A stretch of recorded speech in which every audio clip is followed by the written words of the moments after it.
In the history of the world, a lot of blood has been spilt in the name of religion, and a lot of political conflict has arisen due to religious divisions. So, wouldn't the world be a better place if there was just one religion or even no religion at all? Is echoing what every modern youth is actually thinking, is echoing this. When I go to schools and we ask the youngsters, now here, how many are theists, meaning believe in God? How many atheists, means there's no God, like Richard Dawkins? And how many are agnostic, we have no clue? This thing is so airy-fairy, we don't know. Majority now in United Kingdom, this is research now, majority fall into the second camp. This is their challenge. They say, it appears to us that religions are not a resolution of human condition, they are the problem. They are not a solution, they are the problem. Best to snuff them all out. Snuff them out. In fact, if you look at the world today, just look at the world today. All the conflict you see around the globe, if you look at the depth, the deeper aspect, it's all religiously oriented.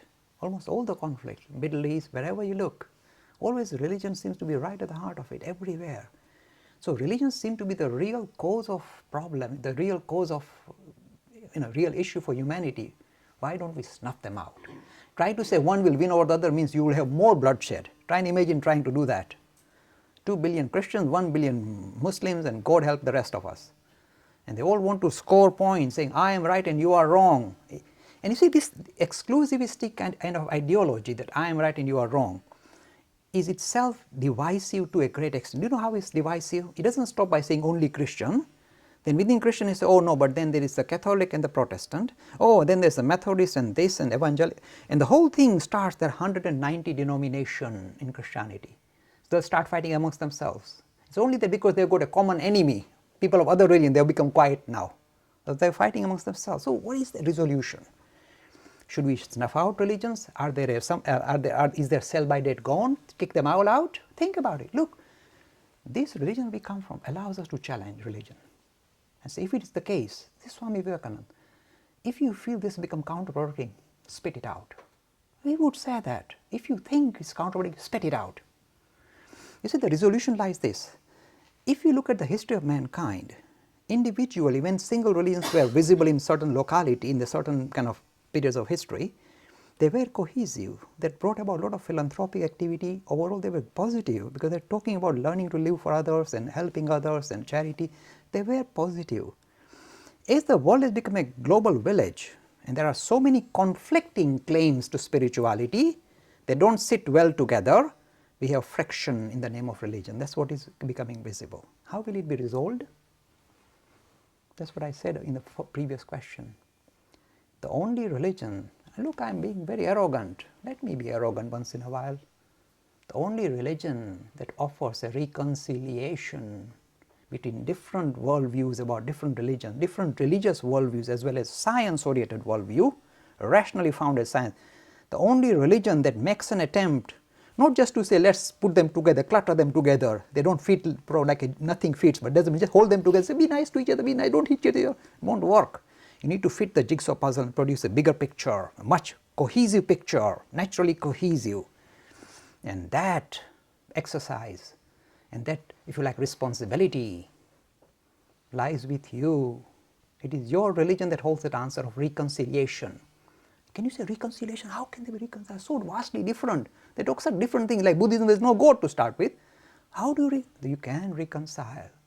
And in this century, two things will happen. Look, I'll be very honest. Either this broad idea of Hinduism called pluralism, there are many ways to relate to the idea of spirit, not even call him God. Either this will become very evident now and used in society to bring natural cohesion and reconciliation, or it will be invoked and we will be singing the glories of pluralism that is heart of Hinduism in days to come after we become more bloodied. Two options only. I tell this to the Archbishop of Canterbury. I say you got two options. Either adopt this Hindu idea of pluralism now and stop bloodshed, or we'll wait. The world will become more bloodied, and then you'll be singing the glories of pluralism. You got two choices, no third choice. And the third choice is all the religions be snuffed out, let the humanists win. Be open to that. This is the world that we face. And you see why you are so crucial. Provided you understand the depth of Hinduism, you are the carriers, the ambassador of this broad vision. which can bring about natural coexistence. Look, we are not here to score points for Hinduism. We are saying, look, we have this, use it, take it away. Don't say it's Hindu, take it, use it. Bring reconciliation, take it away. We are not selling copyrights. Yours, incorporate it within your system. Look, when I talk like this to the chaplain of Surrey University, you know what he said after listening to me? Because I really take them to task, I really don't let them off, I'm really rough. They say, Jay, I'm a 70% pluralist. I say, okay, you pass. Don't worry, that's enough for me.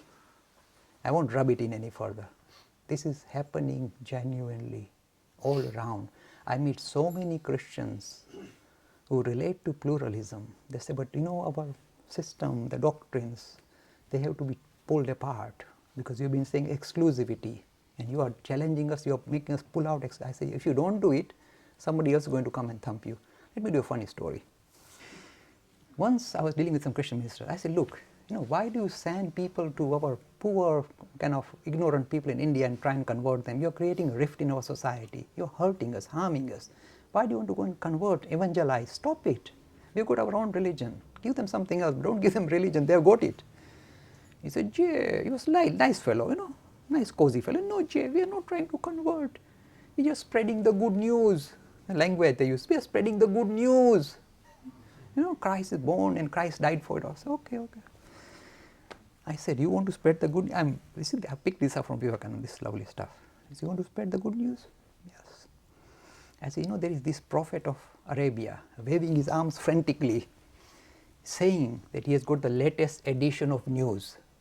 And you know what they say about news? All news is no news. So why don't you pick up Islam and change? Oh, Jay, we didn't mean like that. But you're talking about news and he's got the latest edition of news. And all news is no news. So your Bible is out. And they shuddered. You see, I'm telling them how exclusivism can never win. Because if I'm here out to kill or convert, there are others who want to do the same to me. If I go out trying to convert others, there are others snapping at my heels to try and convert me at the same time. I've left myself open for attack. You need to remove this exclusivist agenda. Recognize this broad vision of pluralism. That's the way out.